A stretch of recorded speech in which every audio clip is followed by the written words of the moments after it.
Ya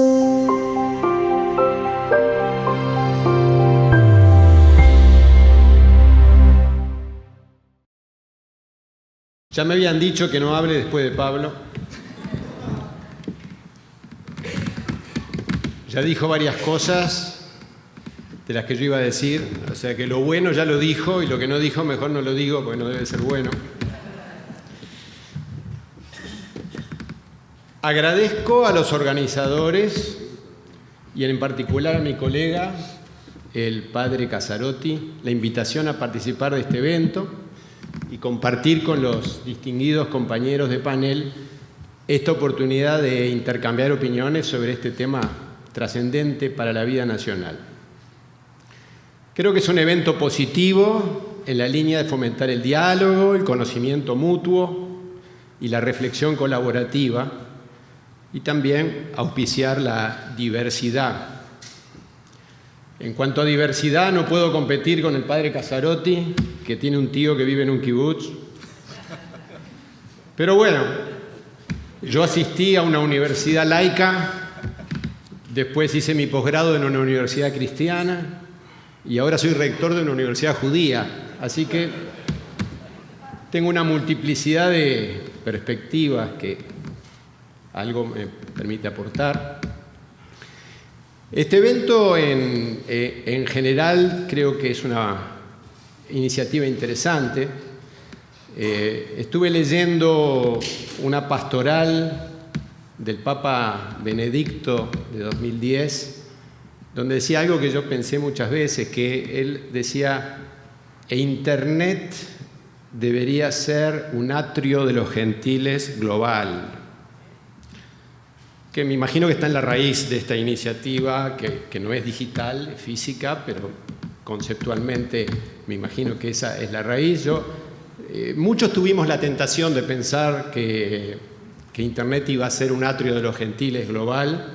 Lamentablemente el desarrollo de Internet no está yendo en esa dirección, en realidad está yendo hacia que las distintas tribus humanas están cada vez más leyéndose entre sí y no entre las distintas tribus. Entonces, lamentablemente Internet está en un camino de reafirmar los prejuicios y las separaciones en lugar de crear puentes.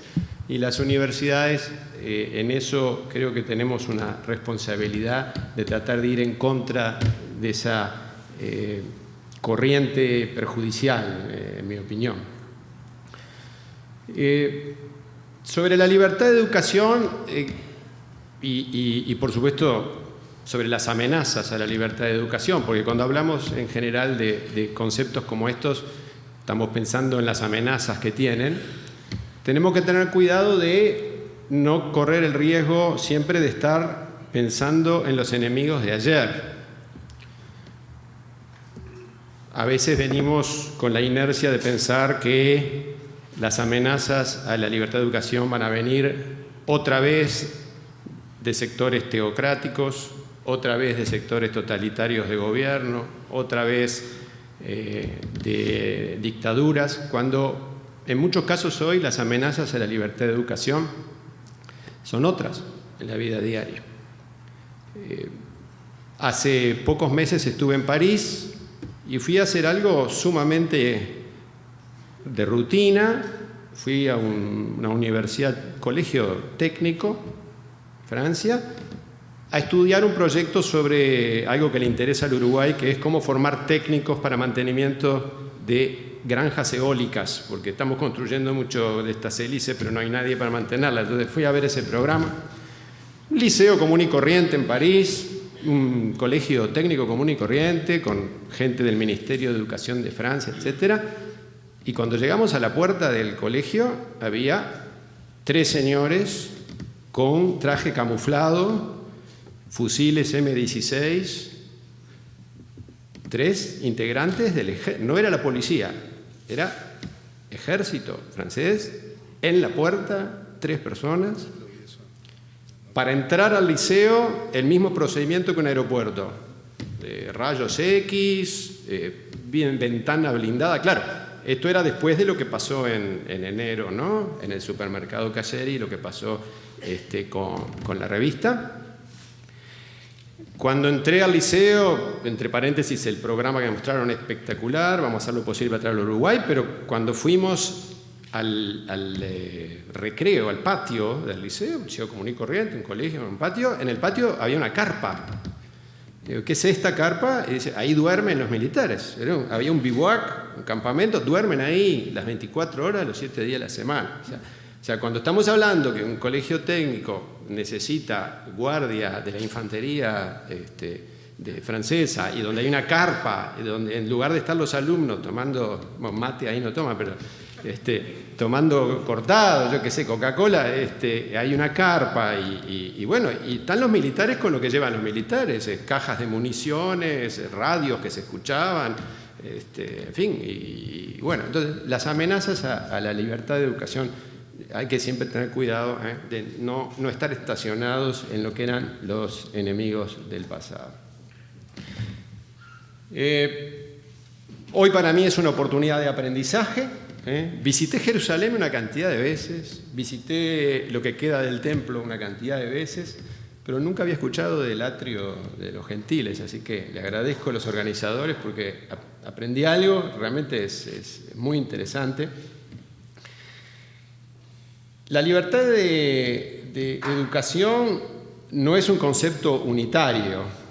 Para mí la libertad de educación en realidad no es un concepto, es una relación entre libertad y educación.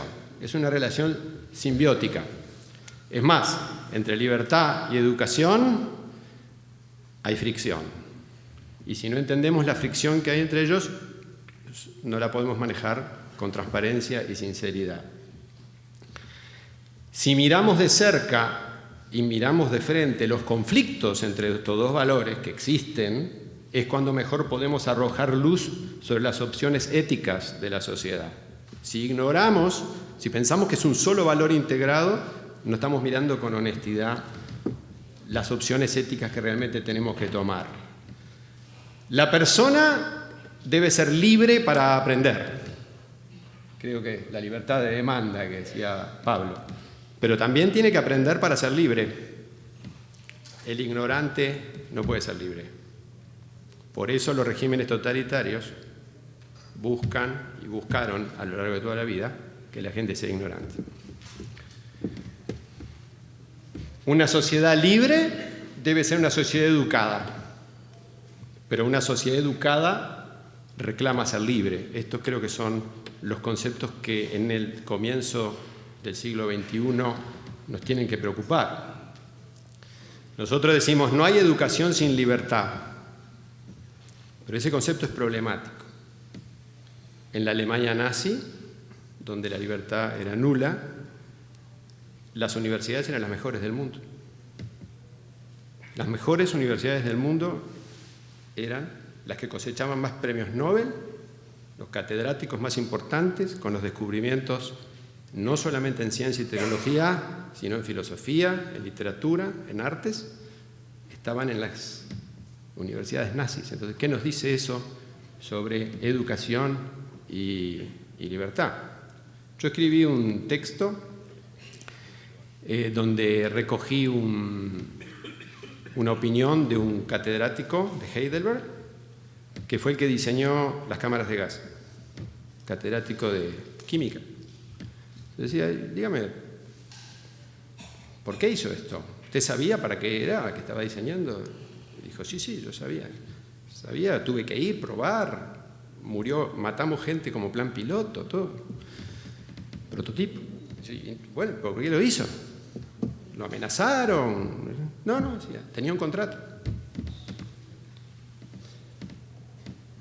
Y una sociedad educada reclama ser libre, es la otra cara de la moneda. Esta es la gran apuesta del siglo XXI. ¿Sí? Todos estamos pensando que la prosperidad y los crecientes niveles de educación de China, por ejemplo, lo van a llevar a ser más libre. ¿Pero será así o no? Y una parte importante de cómo va a ser el siglo XXI es la respuesta a esa pregunta. ¿China se va a transformar en una democracia porque es una sociedad cada vez más educada? Porque tiene cada vez más PhDs, tiene cada vez más másters, crea más ingenieros que Estados Unidos, forma más ingenieros que Estados Unidos. Entonces, todo ese aumento de capital humano ¿va a llevar a una sociedad más libre o no va a llevar? El tratado con Irán, ahora tan discutido, apuesta a lo mismo, a que una sociedad más conectada con el mundo, más educada, va a pedir ser más libre. Esas son algunas de las preguntas más filosóficas. En otro orden de cosas, en mi opinión, la libertad de enseñanza como un derecho, como bien lo mencionó Pablo, en realidad, en mi opinión, no puede comprenderse cabalmente sin discutir las obligaciones.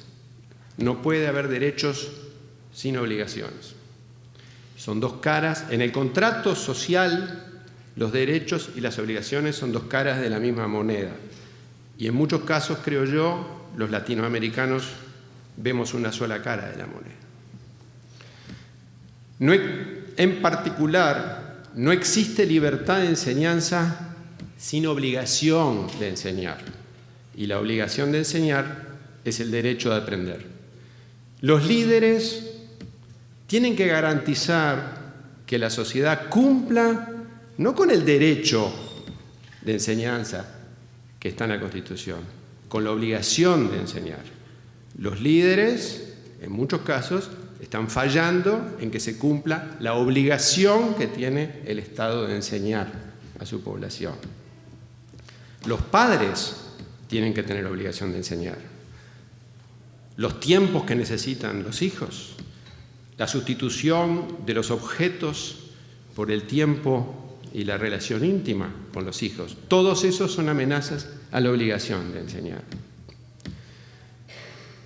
Creo, de hecho, que la obligación de enseñar y el derecho de aprender son el gran legado judeo-cristiano, porque cuando nuestras dos religiones se estaban creando y uno mira el barrio en aquel momento, los otros dos grandes polos eran Grecia y, de alguna manera, con algunos siglos de decalaje, Egipto. En la corte del faraón, la educación era solo para las élites. En Atenas, ya Platón proponía la creación de clases sociales basadas en la educación, y él literalmente lo llamaba almas de oro, almas de plata y almas de bronce. En la tradición judeo-cristiana, la educación se transforma en un derecho universal y en una obligación, la obligación de aprender. De hecho, la Torá dice que cuando seamos llevados al juicio celestial, una de las preguntas más importantes que nos van a hacer es: ¿fijaste un tiempo para el estudio en tu vida? Y bueno, para terminar, ¿cuál es el carnet de notas de nuestro país en materia de libertad de educación? En nuestro país el Estado intervino en determinado momento de la historia para garantizar una educación secular. No hay tiempo para hablar de esa palabra, pero en mi opinión el problema, eso tuvo muchos beneficios, creo, pero el problema es que el propio Estado se transformó en una iglesia, con sus dogmas, con su liturgia, con sus autoridades y con la infalibilidad de sus pensadores. Ahora, la libertad de educación en Uruguay es diferente a nivel de educación privada y pública. En la educación privada hay libertad para crear instituciones y seleccionar docentes y alumnos, pero no hay libertad para elegir programas de estudios. En la educación pública, los liceos tampoco tienen libertad para elegir planes de estudio, ni tampoco para seleccionar docentes y alumnos. Entonces, paradójicamente, la educación más accesible, que es la pública, es la menos libre, y viceversa.